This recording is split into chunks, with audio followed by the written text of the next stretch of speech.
Welcome, all my fellow Redskin brethren and sistren.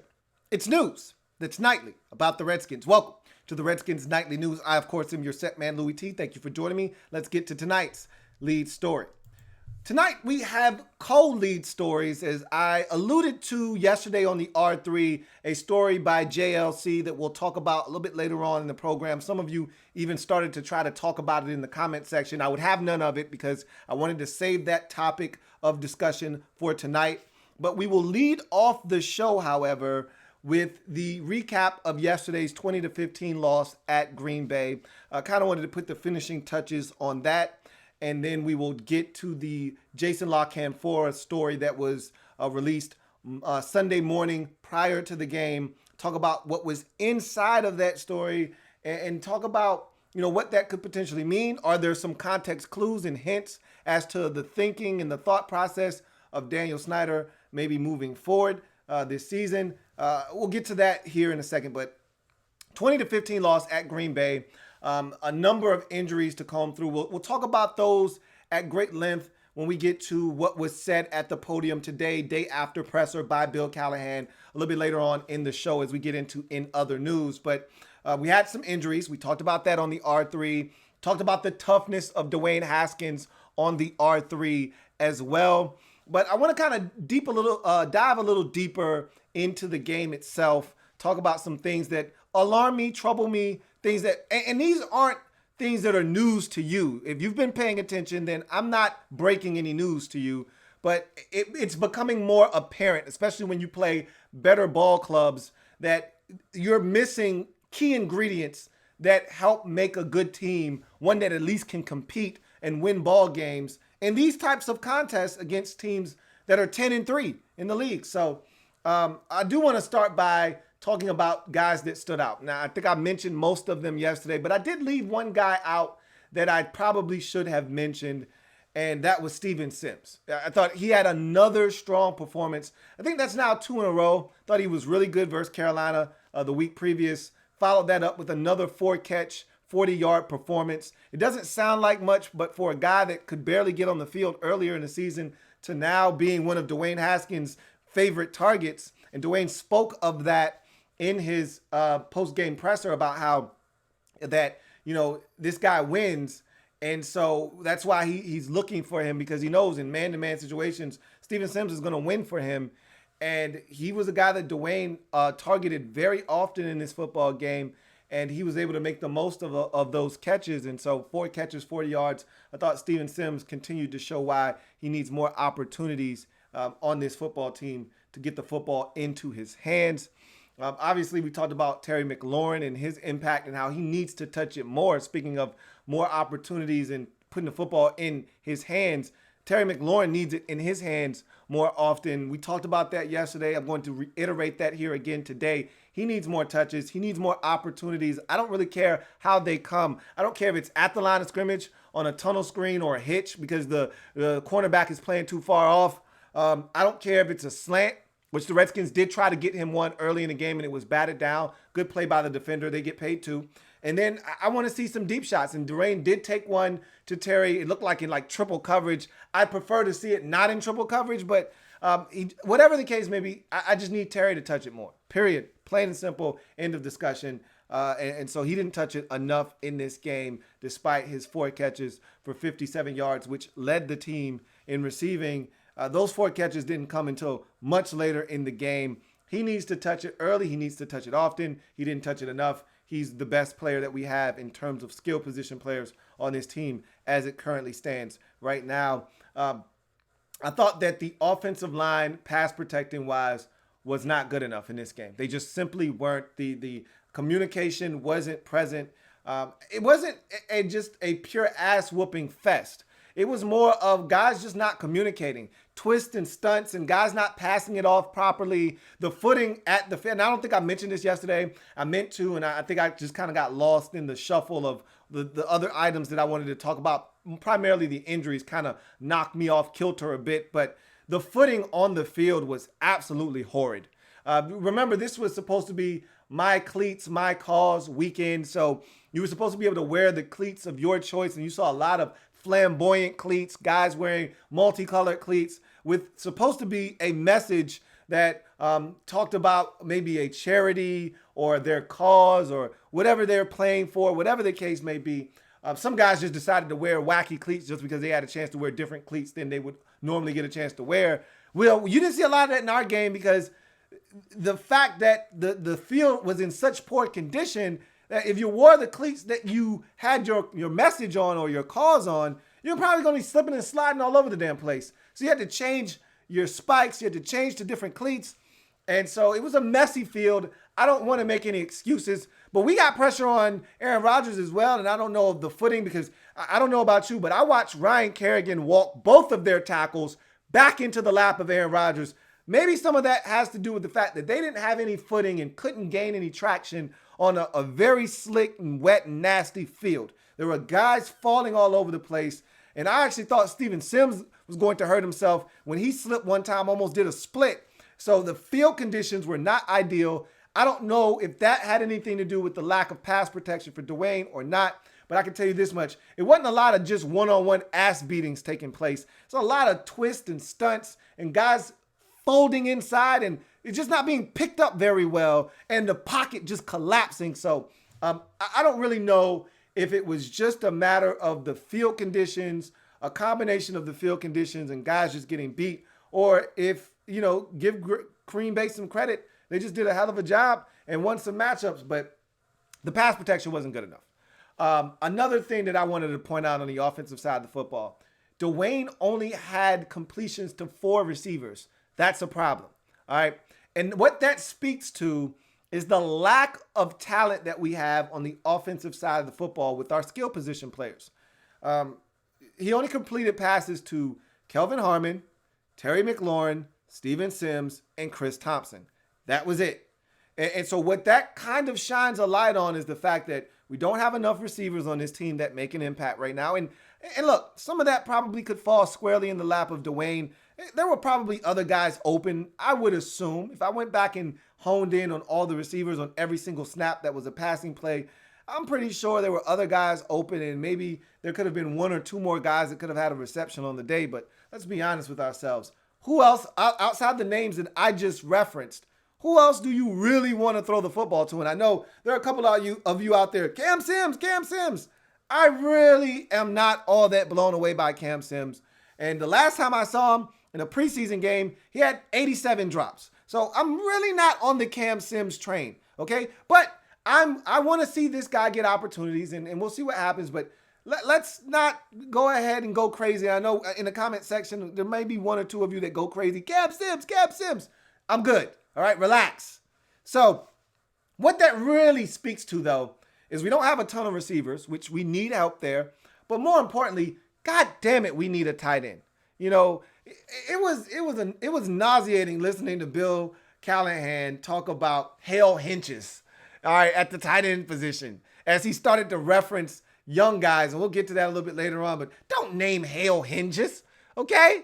He's not a part of the future. Maybe he is as a blocking tight end. I don't know, but don't name him as a part of the future when you're talking about young guys. He's not a name that should come up, okay? We need help at tight end, and we need it desperately, okay? We do not have a consistent target for Dwayne to look to. The tight end is supposed to be a safety valve, a safety blanket, if you will. When the tight end needs to be, or the quarterback needs to be bailed out, he should be able to look over the middle of the field, spot a 6'5" target, and get him the football. Or in the red zone, which is why we struggle so badly and poorly in the red zone, is because we don't have really big targets to get the football to down there. And maybe that's where Cam Sims would come into play. But we need tight ends. I think I've heard you guys reference that over and over again, and you're 100% spot on. We need help at the tight end position. That was apparent yesterday. Jimmy Graham made some big plays, and we don't have that guy on the team right now. We don't have a guy that can stretch the field vertically or even move the sticks on 3rd and 4, for God's sake. I mean, we just struggle to spread the football around and have guys that the defense have to concern themselves with. We just don't have that right now. We got Terry McLaurin, and pretty much everybody else is fair game. no defense is afraid of Kelvin Harmon at this point, nor Steven Sims. And so, and Chris Thompson either. It's just like it's a group right now that just doesn't strike fear in anyone's heart. So we definitely have to add to that side of the football, which makes me believe that if the Redskins don't get their hands on Chase Young, contrary to popular belief, I know a lot of you want to draft Andrew Thomas. I don't think that's where the Redskins would go as of right now. I think the Redskins would maybe opt to go in the direction of a wide receiver. However, depends on where they land and how they value Andrew Thomas. If they're in a position where they feel like Andrew Thomas is good value where they are, and let's say the Redskins end up with the 4th pick in the draft, because I think, honestly, when it's all said and done, that's probably where they're going to land, somewhere in between 3 and 4. I'd love to get my hands on 2. Now, if the Giants somehow are able to win tonight, or they just beat the Redskins and the Redskins don't win another game when those two teams meet, then you could be looking at the number 2 pick in the draft. But as of right now, the Redskins sit at 3. I think they're going to either stay there or move to 4. Bottom line is, when I look at this Redskins football team, I think receiver is not to be discounted as a need on this football team. Tight end is a massive need on this football team. Left tackle is a massive need on this football team. Corner, I think, is another need that you have to consider on this football team as well, especially with Quentin Dunbar and him continuously getting injured. That seems to be a thing now with him, that you can't count on him for any 3-game stretch to just stay healthy and play every snap. So I think that's another position you have to add to the mix as well.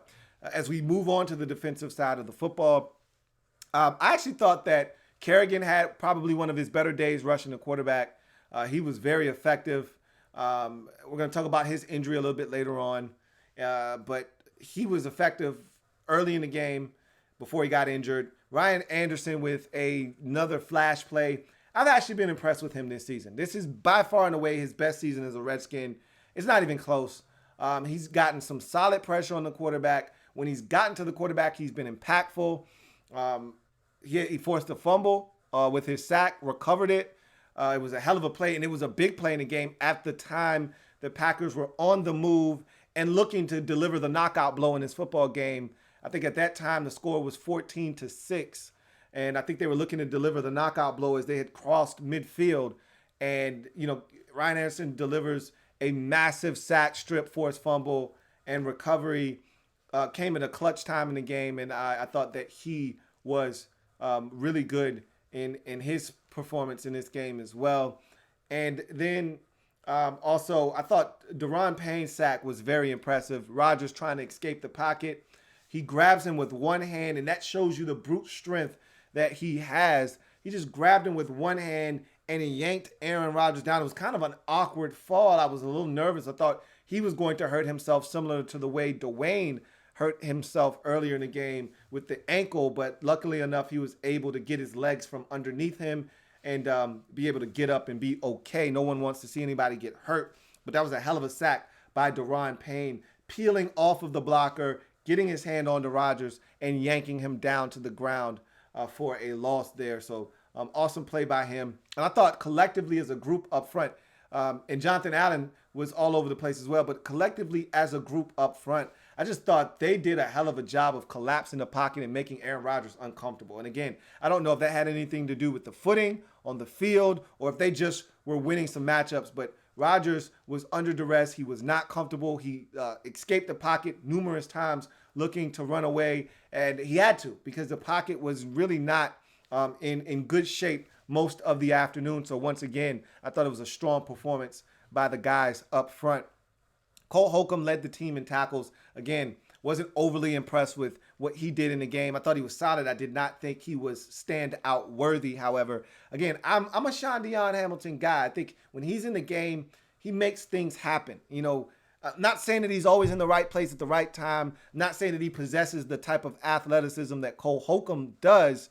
However, I do think that his football intellect is superior to that of a John Bostic or a Cole Holcomb. And so I think I want to see him more on the field. And almost had an interception. And it would have been a completion if he didn't get his hands on that football, by the way.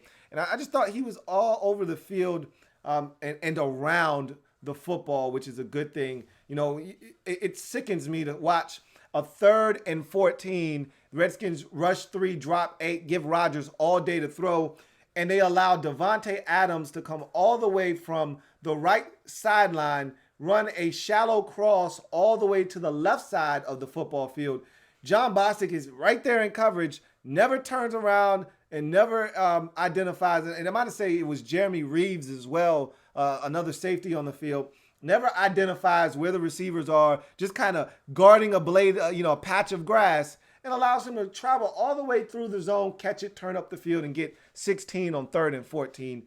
That's what bad football teams do. They don't pattern match in zone coverage. You just guard an area of space, and that's how you get beat. And that's a little frustrating. But all in all, as I mentioned before, the defense had a solid day. The one thing that continues to frustrate me to no end is the lack of consistency stopping the run, especially out on the perimeter. Seems like teams have way too much success getting outside, off tackle, and onto the perimeter of our defense. Aaron Jones did it all day long, ate us up, and it seems like anytime we try to bounce a run to the outside, it turns out to be a holding. We need to be more aggressive in trying to set a physical edge. And if a guy is trying to set that edge, we need to make sure we're selling the holding calls as well. Because there's no reason that every time one of our running backs bounces the ball outside, it's a holding penalty. Yet when they do it, it's 25 yards of free real estate to the outside and up the field. And so we've got to be better in terms of setting a physical edge. Too easy to get to the outside of our defense right now. And teams are killing us out there. I don't like the fits by our backers. Our safeties are taking poor angles. Speaking of safeties, something else I noticed in this game, we do not have a true coverage safety on our football team as it stands right now. There isn't one guy that I trust at the linebacker position or the safety position one-on-one with anybody's tight end or running back. We do not have a coverage. Did you see Jimmy Graham run right past Landon Collins in man-to-man? I mean, Landon Collins looked like he was a 77 speed on Madden on that play, and Jimmy Graham's not that damn fast himself. So to see Jimmy Graham smoke him like he was an 89 and made, Landon Collins look like a 77, that was alarming. Because Jimmy Graham himself is probably a 78, 80 speed on Madden, And he made Landon Collins look like he was stuck in mud. So that was a little disappointing. I don't think we have a true coverage safety on the team as it stands right now. I don't think any of our safeties, Apke, Reeves, Collins, or Monte Nicholson right now are guys you trust in man-to-man coverage with anybody's tight end or running back out of the backfield. We need help in that department right now. I love Landon Collins around the line of scrimmage. I think the further he gets away from the line of scrimmage, the more he becomes a liability. I'm fine with what he brings to the table. I'm not complaining because he's elite around the line of scrimmage. That's where he belongs. But we've got to have someone that can run with these tight ends. We've got to have someone that can play coverage versus these running backs. And I just don't feel like we have the linebackers nor the safeties to do that right now. And please do not talk to me about Reuben Foster. He has not played a single snap for the Burgundy and Gold. And oh, by the way, when he was in San Francisco, he was never healthy. So if you're counting on him to all of a sudden be a clean bill of health and be playing in every single game, you're sadly mistaken. Do not. You should have already learned your lesson from the Junior Gillette situation. Do not count on a guy that has had issues either staying healthy or staying out of trouble off the field elsewhere to come in here and all of a sudden right the ship.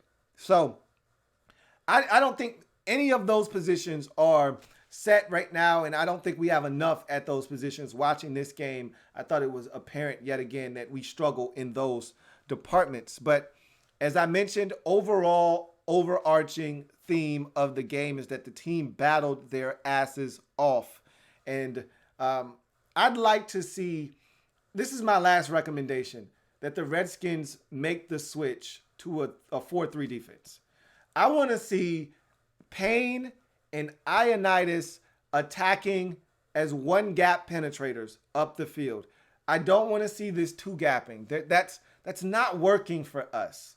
These guys should be in the backfield making plays, impactful plays, disrupting plays. They should be penetrating into the backfield, not looking to eat up space and blockers so that the linebackers who are ineffective can get free and get to the ball carriers.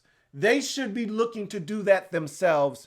We need to make the switch, and it needs to happen this offseason. I hope the next coaching staff comes in and understands what we have in terms of talent and how they're best suited and makes the switch. This 3-4 is no longer the best fit for this football team and the players that are on it at this time. Hopefully that switch is made in the upcoming offseason. But let's get to the other co-lead of the night, and that was the story that was reported on Sunday morning prior to the game. Multiple outlets were tweeting out the report by JLC, Jason La Canfora. And I know some of you can't stand Jason La Canfora. Come off of it, all right? At the end of the day, he was right about the Trent situation. He's been right about a lot of stories here. He's been wrong too, but that's any reporter. If you report enough, you're going to have some hits. You're going to have some misses. He's had way more hits, especially regarding this team, than misses. And he had a story where he talked about Daniel Snyder maybe finally coming to his senses. He's in the story, the headline pretty much was Daniel Snyder starting to understand the magnitude of the situation. That was essentially the header of the story. And in the story, he points out a couple of situations where Daniel Snyder starts to maybe see the writing on the wall, how bad the team is, the lack of attendance. All of these things are starting to show up. And then most importantly, the record. He's starting to realize that changes have to be made and that wholesale changes may be coming. Now, in the story, they talked about the coaching search. And this is the most important part. And I know a lot of you want to hear about Bruce Allen being axed and getting out of here. And you want him to be handed his pink slip. That story did not sound like Bruce Allen was going anywhere. Now, I could be reading into this incorrectly. But if you read the story, one of the biggest parts of that story was Stanford head coach David Shaw. And this is the first time I've heard his name mentioned in relationship to the Washington Redskins' potential coaching vacancy in the offseason. But his name was brought up in this story as a guy that the Redskins could be hot after during their coaching search if, in fact, they move on from interim head coach Bill Callahan, which I feel at this point is a no-brainer.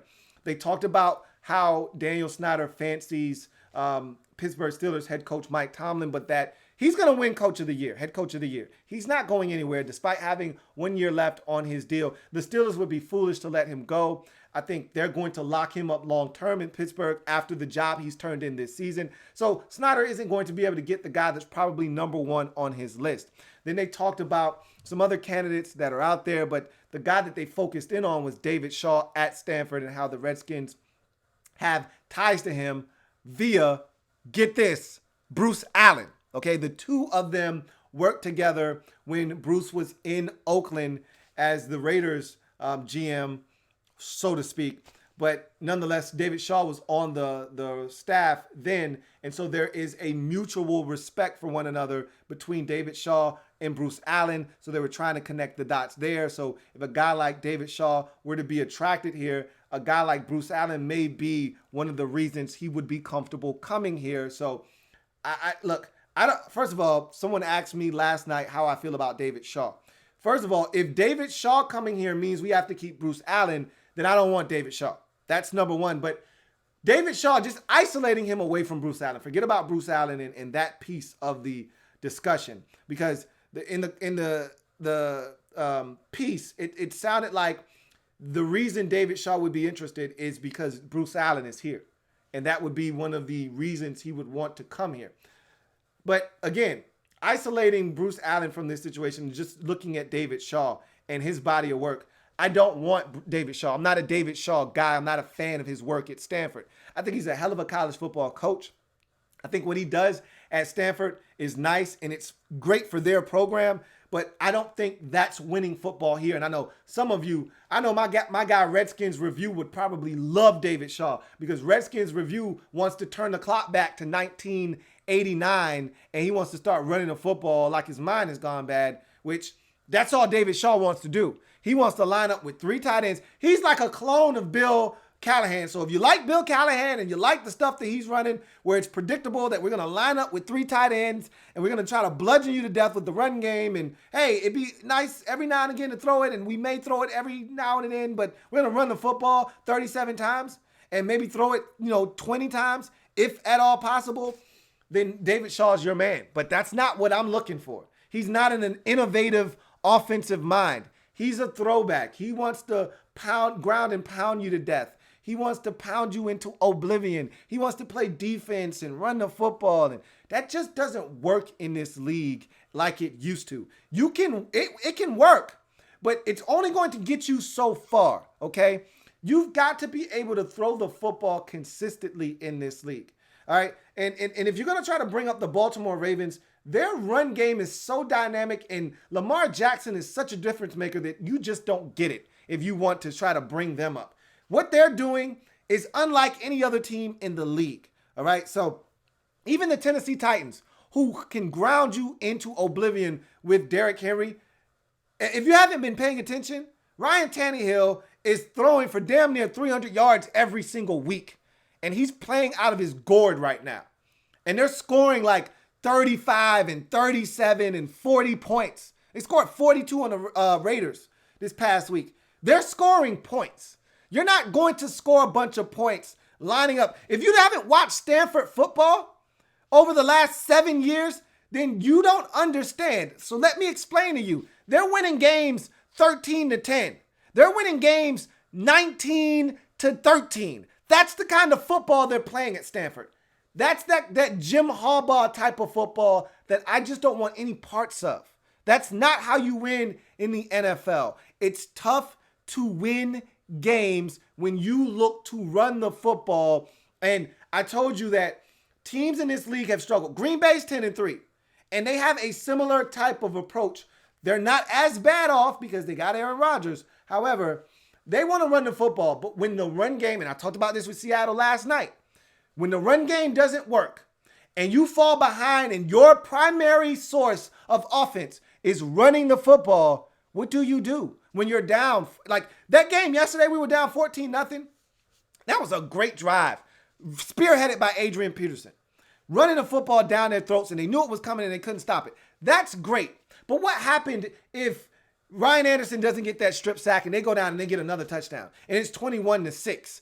You're not going to keep running the football. Remember, one of the biggest complaints yesterday was Kevin O'Connell's run on first down, run on second down, and then 3rd and 7, 3rd and 8, 3rd and 9. Now Dwayne's got to try to bail us out on 3rd down, on 3rd and long. That's not going to work, and that's who David Shaw is. And David Shaw will run it on 3rd and 4. And if he doesn't get it, it's not, 9 times out of 10 in this league, you run it on 3rd and 4, you're doing that because you're going to go for it on 4th and whatever. If you get 2, it's 4th and 2, you're going to go for it. If you get 3, it's 4th and 1, you're going to go for it. If you get nothing, the whole idea was, hey, run it on 3rd down because we're going for it on 4th down. He's running it on 3rd down with no intention on going for it if he doesn't get it. He's just looking to run because that's what he does. I'm good on David Shaw. I said all of that to say this. Mentality-wise, he's what we're looking for. Hard ass, going to work the players, going to have discipline and structure, all of those things. He checks all of the boxes. It's his style of play that I can't get with. I can't sign up for that. All right, you would be wasting Terry McLaurin. You would be wasting any other draft pick at receiver.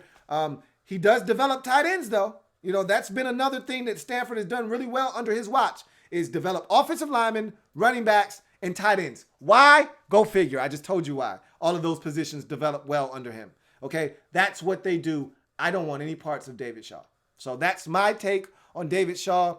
I don't want David Shaw as a next Redskins head coach, but we'll see what happens. But that article by JLC sounded like Bruce Allen was going to be a part, not away from, but a part. Not a part, but a part. 2 separate words of the coaching search this offseason, which leads me to believe that he's not going anywhere. However, a lot of people, there is a gaining of traction. Steam is being put into the get Bruce the hell out of town train. And there's a lot of coal going into that train. And I'm seeing a lot of steam coming out of that thing. There's a lot of people starting to get on board with the fact that he can't survive this 3-10 thus far, but potentially 3-13, 4-12 finish to the season. We'll see. I'm still at 7%. Until something else changes my mind, I'm still at 7%. And in terms of Bruce being fired, but we'll see what happens. But those are your co-lead stories. I'll talk about Kevin O'Connell here as we get to in other news. So interim head coach Bill Callahan stepped to the podium today, his day after presser, pretty much reiterated all the things he talked about after the game at his post-game presser, which was Dwayne Haskins is a tough SOB, that this team is young. They fought like hell, but they didn't finish. And the most important thing that he talked about was the injuries. That's really all I was looking forward to, was because I needed to know an update on Dunny, Kerrigan, Geis, and Haskins. First off, Haskins didn't even make mention of his injury. They acted as if he didn't even come out of the game with an injury. Nobody asked about the injury. He didn't comment on it. And you know, Callahan is a don't ask, don't tell type of coach when it comes to injuries. So I'm a little disappointed that no one in the media decided to ask about Dwayne's ankle and how severe of a sprain was it. As a matter of fact, they tried to ask him, was it a sprain? Because during the telecast, that was the report that Dwayne had sprained his ankle. He would not commit to that. Come on now. We know Dwayne definitely sprained his ankle. We're no dummies. We watched the game. The guy could barely move. We saw Preston Smith roll up on not one, but two of his ankles on the same play. He sprained his ankle. It's just to what degree. So he would not commit to a sprained ankle. He did not give us an update on Dwayne. He did not tell us how he was doing or if he got in for treatment today or anything of that sort. So I don't know anything about Dwayne. I'm still adamant that he's not going to play this week. Once that, blood starts to settle and the swelling starts to settle in, I don't think Dwayne Haskins is going to be able to move around the way that he needs to. But then again, I thought he was coming out of the game yesterday and he didn't. But the adrenaline was flowing. I want to see what happens Wednesday into Thursday will be the telling day for me, because Wednesday I can see Dwayne being in a walking boot, not practice on Wednesday, and then the walking boot is shed on Thursday. He practices, ends up playing on Sunday. We'll see what happens. Kerrigan definitely out. Now they did say, Callahan did say that as far as he knows right now, it's a calf. That's what they're telling him. But he didn't talk about the MRI. He didn't talk about anything of substance. He's just going off of what they told him initially, which I said, I thought it was an Achilles. I said, I'm hoping it's a calf. I told you guys that yesterday. I hope it's a calf. But he said Kerrigan is definitely out of this game versus the Eagles in week number 15. He talked about Darius Geis. He, too, also out of this Eagles game. And I already told you, I think he's done for the season. Right now, the preliminary reports are that it's a sprained MCL. Has not been confirmed yet, but all the different outlets that I've heard reporting anything on Geis's injury are rolling with MCL sprain. Sounds about right to me. Remember, I told you guys I did not think it was anything significant, like a torn anything, but I did think that it was a serious enough injury that we would not see him the remainder of the season. If it is in fact a sprained MCL, generally the timetable for that in terms of recovery is 3 to 6 weeks. What are we doing here? At this point, there's no reason to risk it. Just allow this man to finish the season on IR, keep it moving, and hopefully he stays healthy next year. And then there was absolutely zero report on Dunny.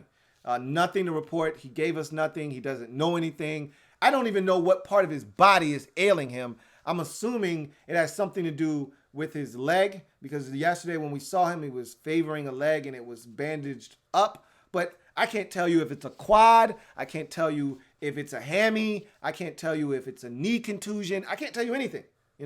We got nothing. So again, Wednesday will be very important in terms of these players and what the actual prognosis for them moving forward is going to be. But that's pretty much what Callahan said. He also talked about the youth movement on this football team and how the games like yesterday are great for their psyche. However, they've got to learn how to finish. And then he started rattling off names, and he talked about Steven Sims and Terry McLaurin and Dwayne Haskins and Darius Geis. And he even said Cam Sims. And then he mentioned Hale Hinches. And I'm like, what? What are you talking about, guy? So that just goes to show you there's not enough young talent. When you run out of names and you start throwing out Hale Hinches at the tight end position as a young player on this team, it just goes to show you that we're lacking at the skill positions on the offensive side of the football. Wanted to talk about Dwayne Haskins' post-game presser. I thought it was solid. You know, I don't want to keep analyzing these, but he talked about the injury that he sustained during the game. He said, look, I injured my ankle final game of my high school career. I didn't come out then. I wasn't coming out of this game. There was no way. Yeah, I was compromised, but I felt like I could still help my team, and I wasn't coming out of the game. And I think he understood that this was one of those leadership moments where he had a chance to really gain the respect of the guys in the locker room. I talked about that on the R3, that part of the reason he stayed in this game was he wanted to show toughness to the other guys in the locker room. It says, look, if I get injured, you can still count on me to come out here and give you everything I've got. I'm going to go down swinging with you guys. If I'm going to go down, I'm going to go down with you guys in the fight.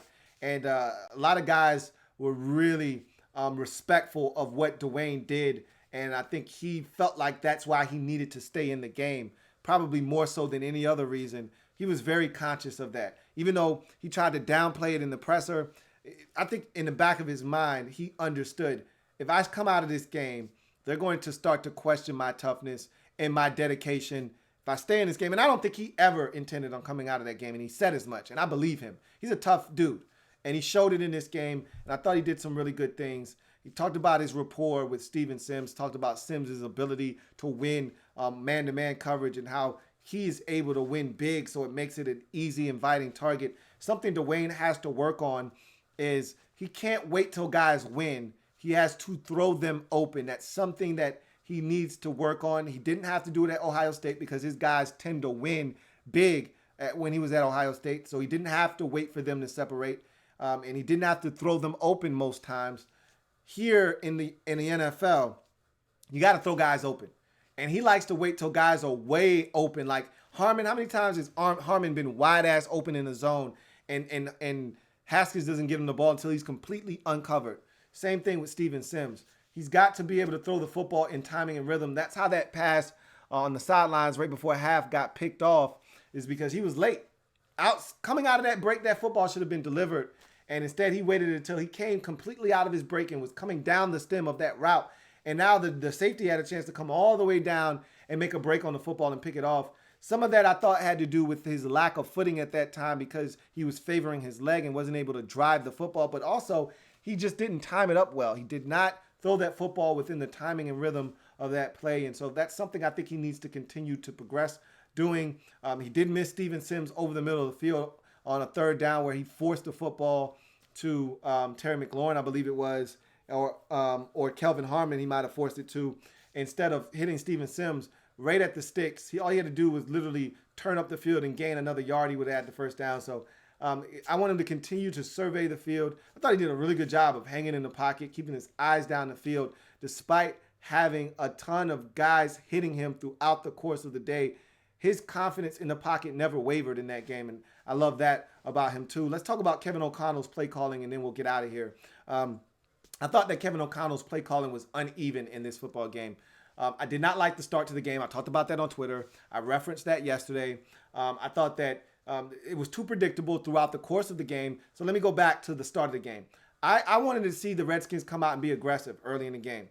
A play action, fake, shot to McLaurin. Someone referenced that on Twitter that I was talking to. I would have loved to have seen that. But I want more of, and I'm not opposed to that, but I want more rhythm early in the game. I'm so sick of, all right, let's start the game 1st and 10. Got to have a run. All right. Got to start the game off with a nice handoff to Adrian Peterson. How about we not do that? How about we go aggressive and take a shot first play of the game. Or, how about we get Dwayne into a rhythm? How about a screen on first down? How about a quick 5-yard out, easy completion or slant? Something easy that gets Dwayne in rhythm. How about that? How about his first pass not be on 3rd and 8 after 2 unsuccessful runs? How about that? So, and we've seen that too many times this year. First pass of the game, 3rd and long after 2 unsuccessful runs. We saw it against Detroit. First pass of the game is a 3rd and 9. He gets hit. He fumbles the football. Why? First pass of this game, he gets sacked. Why? Because the Packers obviously know it's a passing down. You ran it on first down, you ran it on second down, and now it's 3rd and 8. Don't do that. Now you got to drop back and give him something where he's got to actually take 5 steps and the routes have to develop down the field.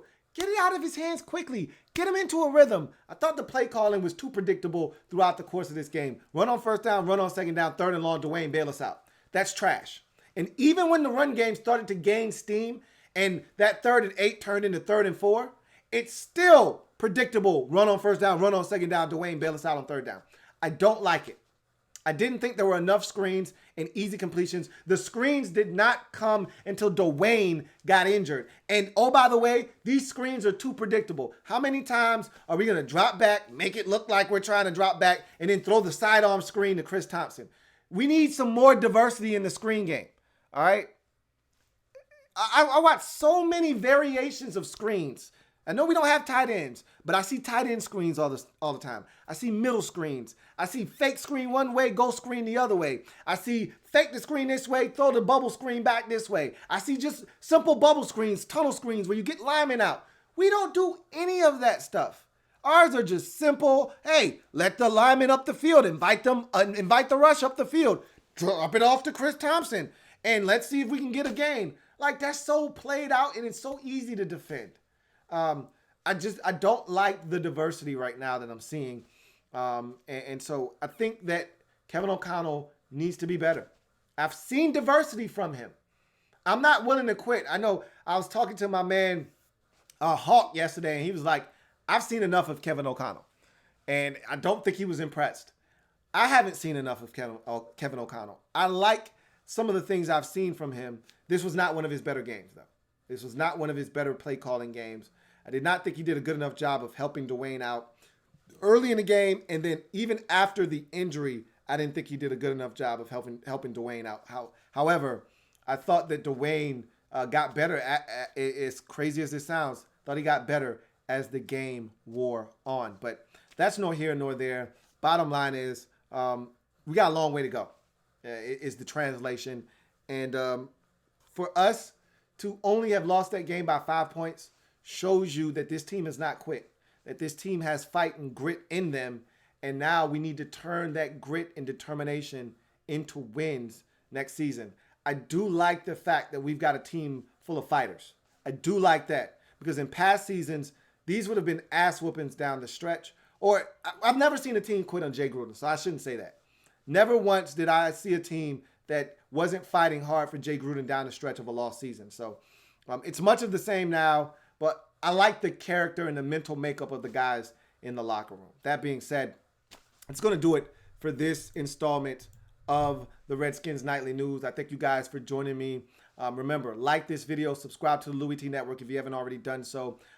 Continue to support the Redskins Nightly News and the Louie T Network by sharing this video, checking out the podcast, Louie T Network podcast, available on Stitcher, Google Music Play, Apple Podcasts, TuneIn, Spotify, and of course the website, louietnetwork.net.